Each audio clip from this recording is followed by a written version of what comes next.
ఒకానొకప్పుడు ఒక ఊరిలో ఒక అమాయకపు పిచ్చుక ఉండేది. మనసులో ఏ కల్మషం లేని ఆ పిచ్చుకకు ఒకరోజు ఒక కాకుల గుంపు పరిచయం అయ్యింది.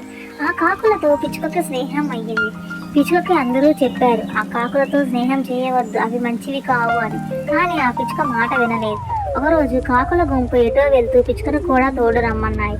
ఆ అమాయకపు పిచ్చుక ఎక్కడికి, ఎందుకు అని అడగకుండా ఆ కాకులను గుడ్డిగా నమ్మి వాటితో వెళ్ళిపోయింది. కాకులు ఒక పొలానికి వెళ్ళి అక్కడ మొక్కలన్నిటినీ ధ్వంసం చేయసాగాయి. పిచ్చుక నిస్సహాయంగా ఏమీ చేయాలో తెలియక అటూ ఇటూ గెలుస్తూ ఉంది. ఇంతలో ఆ పొలం రైతు పరిగెత్తుకుంటూ వచ్చి ఒక పెద్ద కర్రతో ఆ కాకులను కొట్టడం మొదలుపెట్టారు. కాకుల గుంపుకు ఇది అలవాటే, అవి తుర్రమని ఎగిరిపోయాయి. పిచ్చుక రైతులకు దొరికిపోయింది. బాబోయ్ బాబోయ్, నా తప్పేమీ లేదు, నేను అమాయకురాలిని, నేనేమీ చేయలేదు, నన్ను వదిలేయండి అని పిచ్చుక ప్రాధేయపడసాగింది. కానీ పంట నాశనమైన రైతులు కోపం మీద ఉన్నారు. పిచ్చుక మాట నమ్మలేదు కదా, దాని వైపు అసహ్యంగా చూసి మరో 2 దెబ్బలు వేశారు. ఇతరులు మన మిత్రులను చూసి మన గుణం ఏమిటో నిర్ధారించుకుంటారు.